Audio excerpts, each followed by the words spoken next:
Hello. How is everybody? Nice. Good to see you all. This is such a big auditorium. I love it. It's massive, yeah.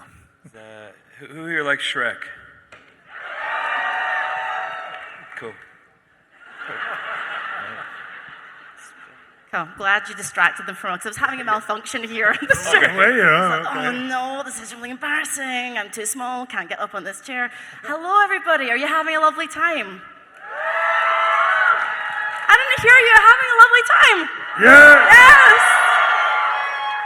I'm Claire. I'm your host today. I'm not from here, as you can hear. It's lovely to be here all the way from Scotland. That's my best American accent. Hi, woo! Any Scottish people in here? Oh, cool. Yeah, we're everywhere. Guys, thank you for being here. How's Salt Lake been for you so far? Well, I haven't seen a lot of it yet. I got here last night from London. So, yeah, I'm hoping to have a look around, but it's been great. I walked around this morning and it's been great, but the con has been fantastic. So far here, it's been wonderful. Because of you guys, you lovely folks. Let's start with you, David. Like, for me, I'm a big comic book nerd. Nerd. Nerd, I've been told by my American friends. I was reading the comics way before The Walking Dead even hit the screens, and the Governor is one of my all-time favorite villains. He is so great, and I think you played him so well. What did you enjoy the most about playing the Governor? God, I enjoyed obviously when in the comic books, when you meet the Governor, as soon as you meet him, he's bad. You know, he is just a bad guy. Whereas in the novels, which I don't know if anyone's read, but Jay Bazinga novels, there's a bit more of a story to him. There's a bit more of an origin story to how he became the Governor and Brian and all that. And that was where I got the story from. And I was very pleased when I met Glenn Mazzara, who was the showrunner on season 3, that what they wanted to do with the Governor was to start him earlier in his story. So when Woodbury was already sort of up and running, and to give him a bit more depth, I think. So I was very pleased that was what was going to happen. I was a fan of the show. I hadn't read the comics. I did read the comics before I started, but I came to the show as a fan of the TV show. So I'd seen seasons 1 and 2. I obviously knew Andrew Lincoln from the UK and also Lenny James. So that was why I was into it. So I was joining the show as a huge fan. Yeah. You smashed it, that's for sure. Thank you. Yeah, absolutely smashed it. Ross, Aaron's journey has been tumultuous, to say the least. There's a word for you. I really like his arc. He's gone from this sort of softer character to someone who's really steely. Did you enjoy that transition as an actor? Yeah, for the longest time, I was wondering if it was ever going to happen, because I felt like, first he gets beaten up by Rick, then he gets beaten up by the Saviors, and he gets beaten up by the Heapsters and the Oceansiders. And there's just like at a certain point, I told Angela, our showrunner, I said, when is this guy going to break? Because I don't care how nice you are, all of us have a breaking point. And I just wanted to see a darkness seep in to Aaron. And that's when she suggested cutting my arm off. And I said, oh, that sounds cool. That sounds great. And then and then you're like, well, and Eric's going to die, and Jesus is going to die, and everyone you care about is going to die, and Negan's going to bash your friends' heads in. I'm like, oh, okay. That'll make him darker, I would imagine, yeah. So, yeah, it's been cool to see him go from like this really nice diplomatic chap to the mace-wielding machine he is now, I know that you get asked a lot about what would you replace your hand with, kitchen utensils and so on. I think one interview I saw you say a whisk or something. Why? That is the most non-threatening kitchen utensil. First of all, I make a lot of eggs. I love. Practical. And I make cakes sometimes. And I was saying that the whisk with the not like that you have to like hand crank. Yeah. I just think it would be the funniest way to kill a zombie, to just like slowly just crank away with an egg whisk in their face, and they're like, The one thing you've thought about this is a blunt sort of object. You'd be there for ages, just like with your watch, kind of like You This gotta mix guy's it up, brain you gonna know? scramble. Exactly. Yeah. I want to remind you this is a Q&A panel as well, so if you've got any Oh, we got two people. I'll go one gentleman here. What's your name, my love, and do you have a question? I do. My name's Tiankum. I'm actually asking my question for a friend. It's for you, Ross. I was just wondering if we could hear your John C. Reilly impression. Oh, well. Yeah, we all want to hear that. Did we just become best friends? Yep. I don't know, man, because I feel like I haven't slept much, so I'm probably going to wreck it. So, I don't know. Thanks. What's your name, my love? What's your question? My name's Keenan, and my question is, if the governor and Negan joined forces, if the governor was still alive, how hard do you think he would have hit the Saviors and Alexandria and the Oceanside? How much damage do you think that those two could have done? Yeah, I think they would have done a lot of damage together. I think that the dynamic between the two would be interesting. I think, it's about top dog. It's about whether those two guys could ever work together successfully, really. One of them would have to give in some sort of status. I think the governor probably would go in there and play a little bit of low status at first, and then given the fact that he's very sneaky, I think he would have sort of then used that low status to get Negan's guard down and then strike him in another way. But I'd love to see them together. I've worked with Jeffrey, actually. We did a show together called Extant with Halle Berry. So he's a great mate of mine, and he's a great guy, as both of us will testify. So I'd love to work with them in any capacity, actually. But it would be great to see those two characters together in some way. Oh, I agree. Yeah. Thank you for your question. Thank you. Thank you very much. You said that the governor, I read an interview that was a loving guy. He was a kind of loving kind of guy. Can you explain what you meant by that, please? Yeah, I think I think he's loving in many ways. I think before the zombie apocalypse, I think he was a regular guy. He was a family man, he was married, he had a child, and I think he was a good guy, and I think the world that has come at these people has defined them, not the world before. And it's about how he changed. But I also thought perversely with the governor was that he kept Penny in a cage in his bedroom, which I think's a very loving thing. I mean, I think, only because that's his daughter.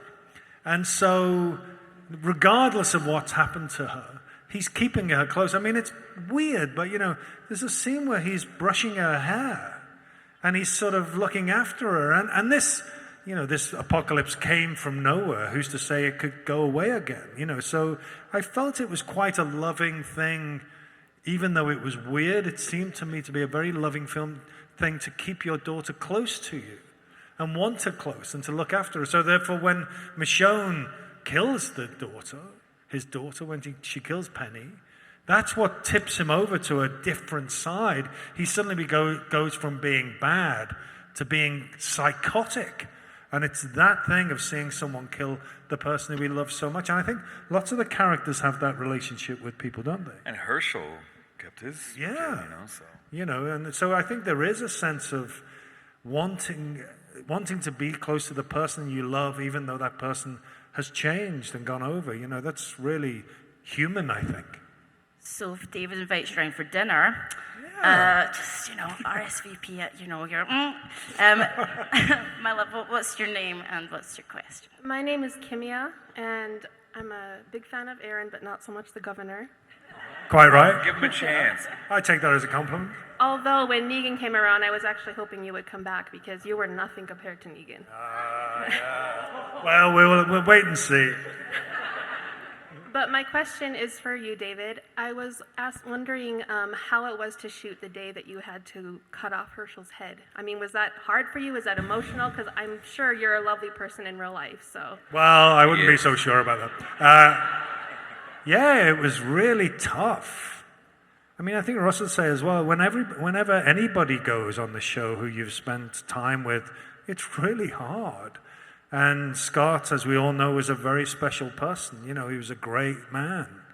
And he was when I joined the show, I was, to be working with such a wonderful actor who I'd been seeing for a long time in films like In Cold Blood, The Great Gatsby, this was an actor who I'd admired, not just as an actor, but as a man for many years. And so when I read that episode, yeah, my heart sank because I knew everyone was going to hate me, but also that it was a tough thing to do. The day we did it, all the crew turned up, and they all had like Herschel suspenders on and stuff like that, and it was a mixed day for everybody. But that happens when a lot of people die on the show. They've become your friends, you've become very close to them. And so it is hard to see someone go after so long, So, yeah, the good thing was that I did that, and then I died quite quickly. So I thought people would see that I'd suffer. So that was good, yeah. But he was a great man, a great actor, and a really great friend. So I was, it was hard to do, but it was hard to lose him in real life as well. Thank you so much. Thank you for your question. Thank you. Hi there, what's your name? What's your question? My name is Judy, and my question is for Ross. Hey, since your character is such a nice guy and to show a real good moral compass and everything, but if you had the chance to kill off any of the characters that are still alive on the show, who would you kill and why? If I have to kill off anyone who's still alive on the show, Jesus. Well, that's easy. Negan. I mean, it's funny because I know I say that and people always are like, Negan? I'm like, yeah, Negan. He killed all my friends and he's indirectly responsible for Eric's death. And it's so funny because everyone else in the show just kind of let him slide for the longest time because he's got this redemption arc or whatever. And I love that. I love that he's gotten the redemption arc on the show. But I think for anyone who was in that lineup who saw what he did, I don't think you can forget that or forgive that because no one forced him to do that. Right. You can be a strong ruler and lead with an iron fist and still not kill random people just because you view them as a threat. So I think that's always been in the back of his mind, which is why every time Jeffrey and I work together, we're always just kind of trying to stoke the flames. And it's great working with him because he always reminds me of the Super Bowl from 8 years ago when the Broncos lost to the Seattle Seahawks. Okay, no, is that a Seahawks fan right there? Oh, you wearing a Mariners shirt too? Oh my God. Get this guy out of here. No, get him out of here. Oh my God. Were you planted here just for that? Did Jeffrey send you here? Nice.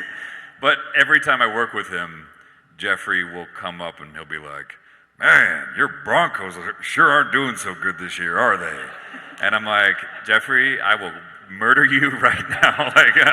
And it's great because he's doing it in fun. He just knows how to turn the screws. And, now we got Russell Wilson, so it's all good. Yeah.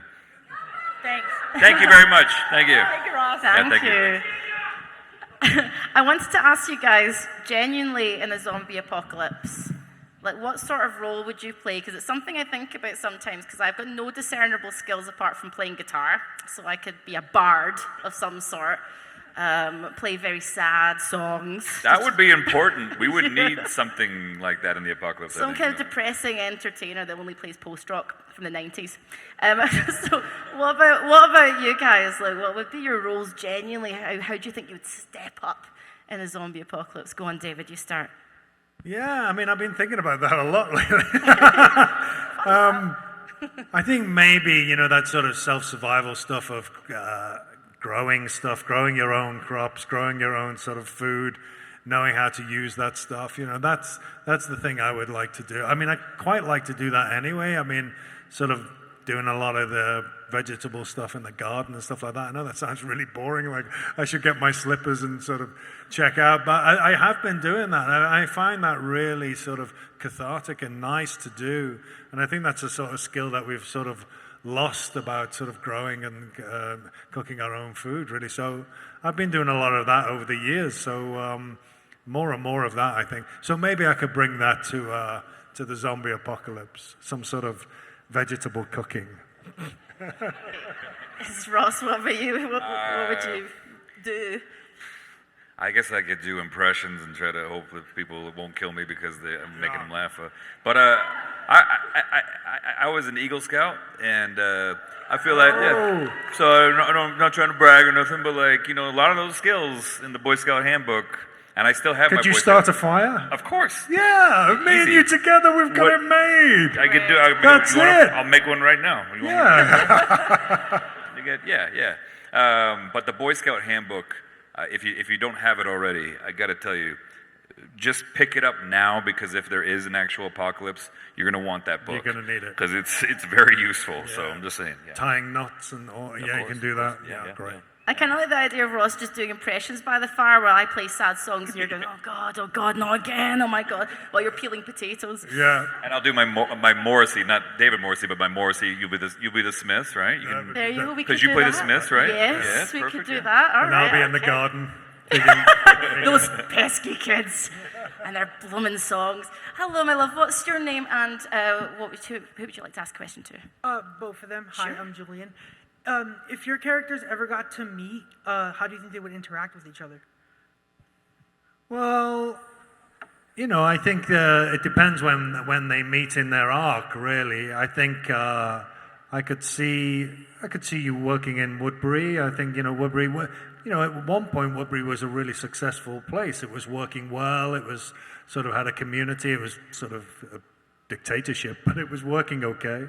I think we would have, in that point of our story, I think we would have got on very well. I think, what the governor was looking for was a good, solid community, and that's what I think he would have brought. But later on, I think there would have been, once the governor went psychotic, I think everybody was up for grabs, really. I think Aaron's always been desiring of community and helping rebuild the world, but he's also he's a great judge of character. So I feel like in those early days, he'd be like, this guy seems all right, but I'm gonna, keep an eye on him. But much like Michonne, as the series goes on in season 3, I think she's the one that first starts to kind of poke holes in this world, and it's Andrea who's kind of like, he seems fine, and then they sleep together, and it's all good, right? Totally. It was wonderful after we slept together. It was fine. Yeah, exactly.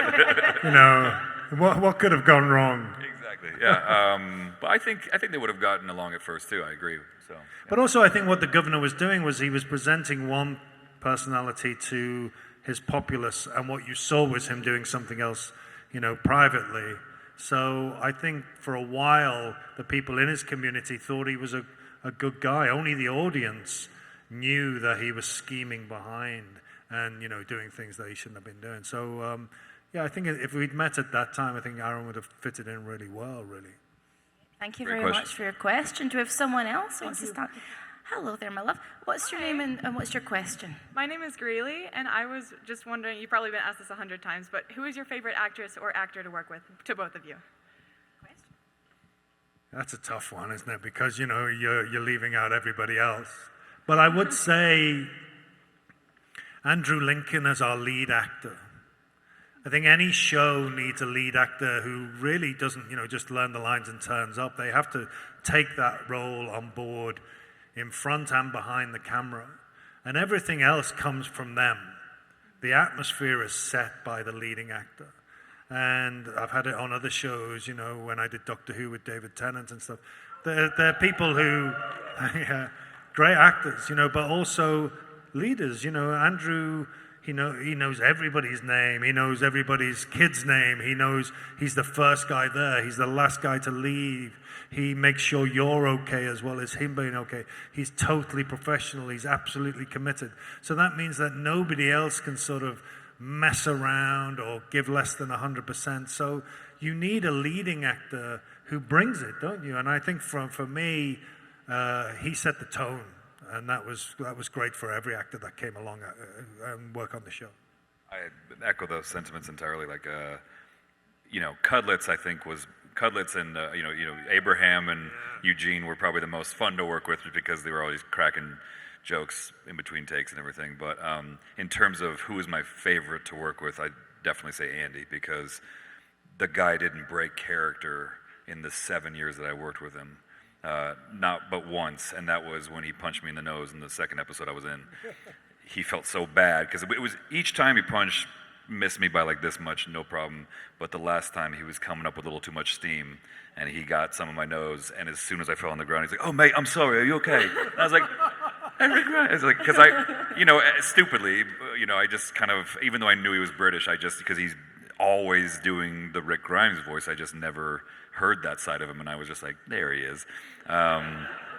And you couldn't have asked for a nicer, more gentle, and giving actor. When you're acting with him, it's you don't have to work as hard because Andy believes he's Rick Grimes. He believes he's Rick Grimes. So you can just react authentically to that, and it makes your job so much easier. It really does. So I really hope I get a chance to work with him again someday, but who knows if that'll happen. We'll see. But yeah. Thank you. Thank you. Great question. Yeah. I wanted to ask you guys as well. I like to ask most actors this. The last person asked was Idris Elba. And I wanted to ask, is there a moment, like a scene, a line, a moment when you're on set, either on The Walking Dead or any other job, where you go, this is the most ridiculous job I have ever done. I'm punching a zombie in the face. The sort of weird moments that make you think, I'm doing this as a job. Yeah, I feel that about 200 times a day. Yeah, I used to feel that a lot. I mean, I used to really, as a younger actor, I used to think, this is ridiculous that I'm earning money like this. It was particularly when I thought about how my parents went to work and stuff like that, and I thought, here I am dressing up in a costume, but I feel that less now. I feel that now about my job is I'm very proud and lucky to do my job. And I also do this thing, which is interesting. Andrew Lincoln and I used to do this a lot, was we'd be somewhere in the middle of some field, boiling hot, covered in blood, sort of sweating, sort of having done scenes of running away from zombies and stuff. And Andrew would turn to me and go, "Isn't this great?" and you have to do that. I constantly, now as an actor, have to remind myself that I am living my dream. My dream as a kid was to be a working actor. And that's what I'm doing. And so I have to remind myself to appreciate it every minute of the day I'm doing it. There are aspects of our job, which is ridiculous. But how great is that? That's great as well. So I have to sort of really remind myself that is. Whereas a younger actor, I would slightly think, what are you doing, David? You should be building things. You should be, look at your hands. You've never done a day's work in your life. I don't think that now. I'm really proud of my job, and I know it's hard work as well. So, I'm much more in tune with it than I used to be. I don't know about you. I think for me, the season 6 where Maggie and I are trying to find Glenn and we get stuck in the sewers and I was covered in fake poop, that for me was one of those moments where I was like, wow, I've made it. Really, that was just such a surreal thing because the art department on our show is probably the best art department I've ever worked with. 100%. Yeah. And they do such a good job, and from what I understand, they took Snickers bars and ground them up in blenders, but only so much. And they just poured gallons and gallons of slightly, sorry for this grossing you out. You watched The Walking Dead, so it probably didn't gross you out too bad. But we're just covered in this stuff, and I'm swimming around in this, and it was really low light, and I remember the zombie that was going to kill me was coming out just right up between my legs, and I was like, oh my god, and I didn't have my glasses on because I had terrible vision before I got LASIK, and this thing swiped at my face and got a chunk of my eyeball and everything, and he immediately was just apologizing profusely because he couldn't see because he's got the lenses on his eyes. And we're both just in this apology cycle. I'm sorry. We're both covered in crap. And we're just like, oh, no, I'm sorry. It was okay. I should have reacted faster. I'm sorry. No, I'm sorry. And it was just like, what are we doing? What the hell is this? We're both just covered in poop and apologizing to each other. And he's a zombie. It was cool. Yeah, so that was a moment for me. Yeah, so. Cool, I like that. Really bit off chocolate bars for life, but cool. We're good for the diet, so thank you very much for asking a question. What do you want to ask? Thanks for standing up. Yeah, my name's Ben. I'm here to ask a question both for me and my best friend who couldn't be here. Our favorite show is The Walking Dead. been watching it together for years. So love you, Cody. But for both of you, what is a memory that you have of filming the show that's like behind the scenes, maybe didn't talked about before, but that's like one of your favorite memories, or just something funny that happened with your other actors? So I've got a lot, actually. I mean, we do laugh a lot on the show. I mean, we do have fun, you know. I mean, there's a lot of things that not just go wrong, but we're there for long times. They're long days, so, and it is a great cast and crew. But I just started on the show. I was very nervous. You know, I knew I was entering this great show, and I knew it was a big character and stuff. And Michonne was there, and she was with her two walkers, the guys who had no arms and stuff, and no jaws. And they were amazing, and I saw them at bed, and just thought, wow, this is one hell of a show. And then I got lost on the set, and I was walking around, I didn't know where I was. And I walked out into a courtyard, and the two zombies with no arms and no jaws were having a cigarette outside. And I sort of went out and I saw them sort of having a cigarette, and it was the weirdest thing I'd ever seen in my life. These two guys who had no jaws, so their mouths were quite far back. And I just thought, this is a weird show. This is the weirdest show I've ever. And one of them was going, "Hi, man. Hey, how are you doing?" and stuff. And I was like, this is crazy. So that was weird. I remember, you know, Scott and I used to have some great laughs on the set all the time. My other one was I had to drive a truck at one point with Michael Rooker in it. And and Rooker was trying to make me laugh. I was driving along, and I had a temporary eye patch on because I just lost my eye. So I jumped in this car, and we're on camera. And at one point, I thought, I don't know where I'm going. So you actually see me on the set driving, and then going, the eye patch. Michael hitting me. It was just crazy. And Michael telling me that, you know, we drive on the right side of the road. And I was like, yeah, but we're in a field. It doesn't make any difference. So all those things, lots of things really for me. I think the same thing for when you see the walkers in their natural element, you know, when you realize that in between takes, they're just lovely people who are just trying to avoid the heat and like everyone else. And I remember my daughter and Judith, so Gracie and Judith were trying to teach a few of the walkers how to floss. And if you watching zombies do this while they've got the freaking zombie makeup, I was like, this is the weirdest thing I've ever seen in my life. And Great floss, by the way. what's that? I still can't do it. It's been many years. I learned kind of how to do it during the pandemic, and I came back and I saw Annabelle, who plays my daughter, and I was so excited and proud to tell her, I was like, Annabelle, I finally got it down. And she looks at me, she goes, Ross, that is so 2019. I was like, God, harsh. as if I wasn't feeling old enough. I was like, damn, okay, thanks. So. I remember once being out in Atlanta. I was in Whole Foods or something, and this woman came up to me, you know, normal dressed, and she went, "You cut off my head last week." And I was like, "What?" And she'd been on the show as a zombie, and you forget that there are people who live in the city with you. You know, you just see them around. That was so weird. Thank you for your question. Thank you. Great question. Thank you. Oh, look. It's a Mario. It's a Mario. Hey. It's a me. It's a him. It's a him. What's your question? And yes, I'm just letting you guys know I have been watching The Walking Dead. So thank you, Hayden, if you're seeing this.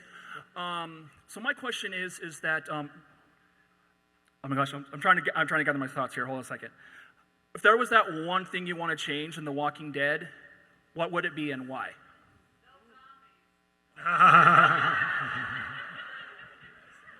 My death, actually. I think I was so close to, like, me and Rick, he was down, he was out, he was never getting up, and then Michonne came and saved his life. But I would have liked to have been on the show longer because I just loved doing it. I mean, I really love the character. I love being with the cast and the crew. Has to be said, that's the best crew I've ever worked with in my life. I think Georgia, the conditions are quite tough down there, and the show demands a lot from the crew, and I think Russ would agree that, you know, they're just out of this world to work with. And you see what goes on in the front of the camera, but the work that goes on behind is unbelievable. And so I missed it. So I would have changed my death. I would have liked to have been on the show a little bit longer.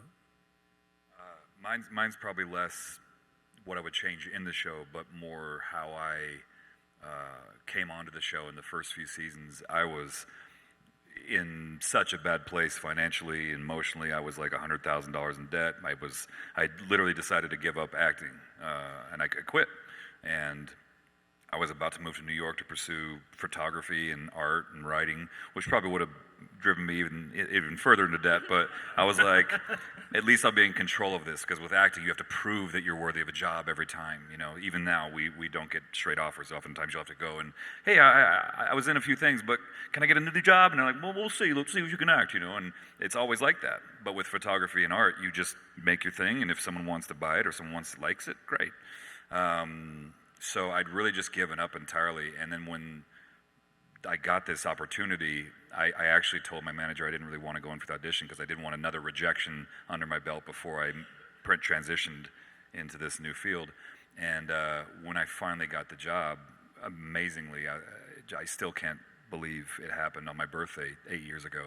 I was overjoyed and then scared shitless because that was one of my favorite shows. And the last thing you want to do is be the person that messes up one of your favorite shows, right? So on the way to Atlanta, I sweat through 3 different pairs of shirts. I was so nervous, and I met Andy. He was lovely, and everyone was great. But those first few seasons, I was so nervous about, getting killed off, and I want to be a part of this, but I just, I need this, I want this, but I was just not living in the moment. And I remember Josh McDermott pulled me aside, Eugene, he pulled me aside and he's like, dude, you got to chill out with, whether or not they're going to kill you, because none of us know if we're going to live or die on this show, ever. And you just got to enjoy it. And that, I took those words home and I thought about it for a few, and then I finally just started to just relax and enjoy it. And it was the best lesson I ever got on the show and in life, because we don't know how much time any of us got, none of us do.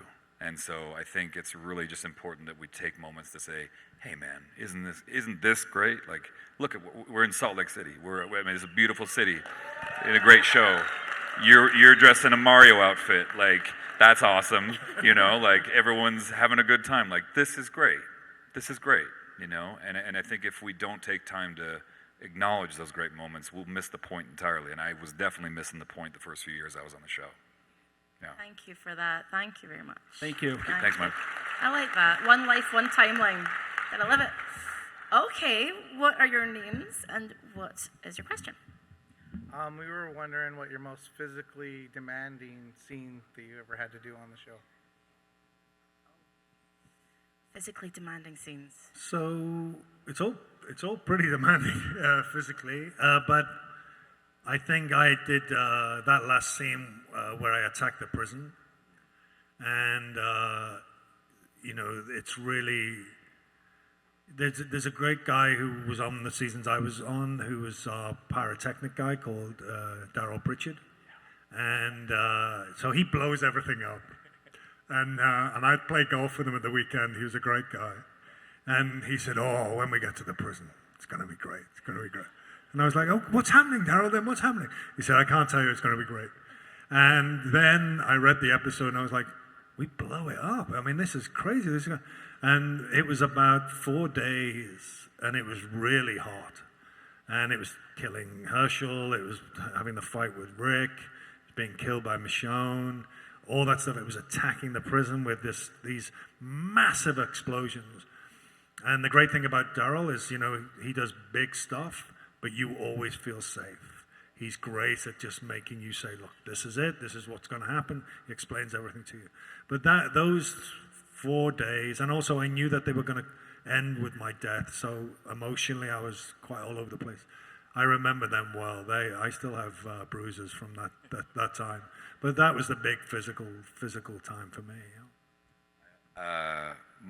5 years ago, when I'm trying to convince the Oceansiders to join the fight against the Saviors, I'm supposed to be on a hunger strike, And if anyone who's ever worked on a film or a TV set knows, it's hard to stay away from crafty, especially on that set. Like, we have some of the best craft services in the industry, I think. And like, I like to eat. I like to eat, especially when it's like really cold or really hot and there's nothing else to do. You're like, no, I'll have another candy bar, another Snickers or whatever. It didn't work, it didn't tear me off it, but I emaciated myself for like 5 days leading up to it. So I was smoking a lot of cigarettes, eating apples, did the Christian Bale method for Machinist, and I was just like trying to like lose as much weight as I could.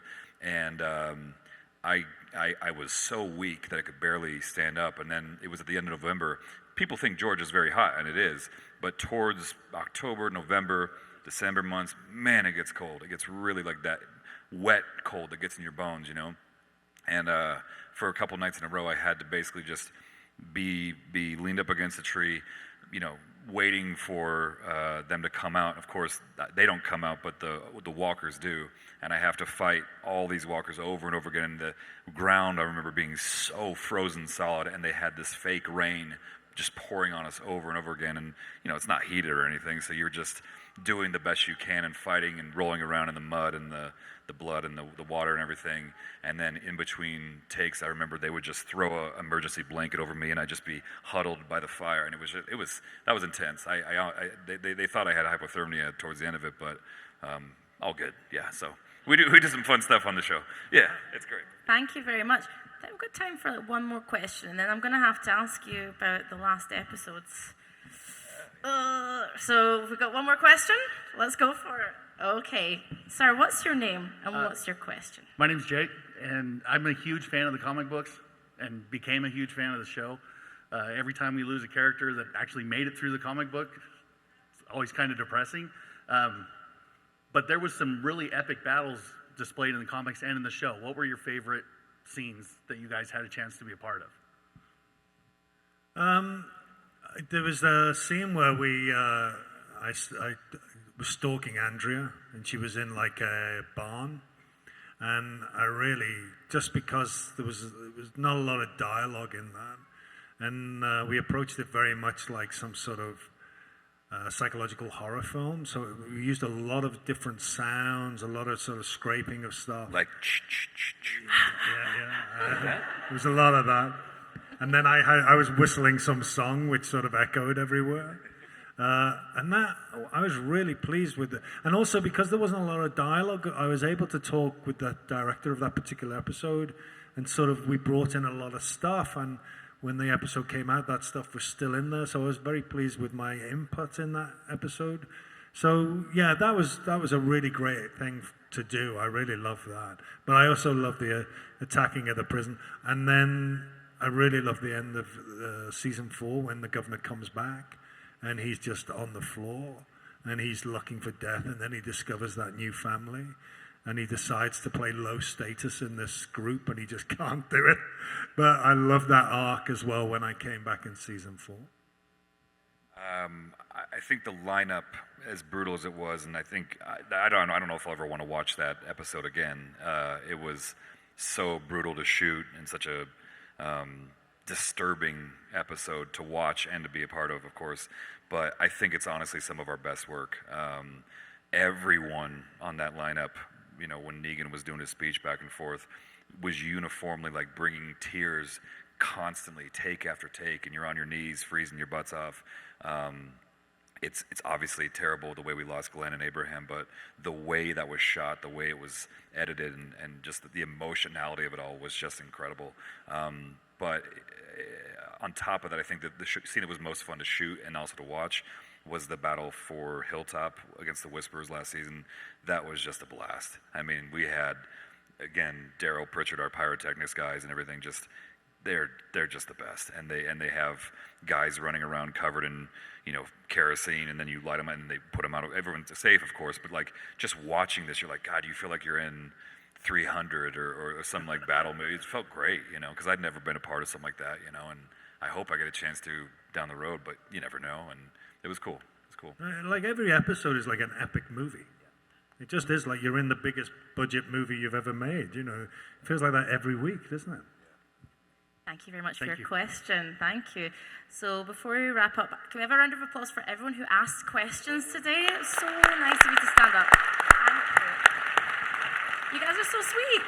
Okay, so Ross, it's come to an end. The last 8 episodes are airing very soon in October, beginning of October, right? So I'm not going to ask you for spoilers. Everybody dies. Everybody dies. It's very sad. It's a very sad day for everybody. Literally, everybody in the show, they just all die. It's very sad, believe me. Believe me. You're gonna cry your hearts out, okay? You've never seen something so sad in your entire life. It's all death, just nothing but death. Blood, sweat, tears. Everyone dies. It's very sad. You're gonna love it. You're gonna love it. Yeah, yeah. Woo!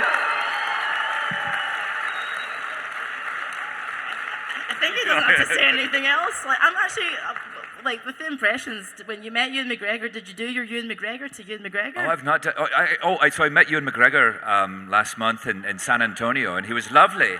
Everything he says, he's just effervescent. He's very happy to be everywhere he is. And I met him and I said, I'm a big fan. And he goes, oh, lovely, great. And I said, well, I can't talk right now because I'm so awkward. I'm so happy to meet you. And then I just trailed off and I didn't do my impression, but. Very good. 10 out of 10 for the Scottish accent. Yes, and that's an East Coast accent, very difficult. Very better than Dan Fogler's Scottish accent. Yeah, much better. Guys, you have been absolutely wonderful, and haven't they been great? Ross and David, everybody. Thank you very much, everybody.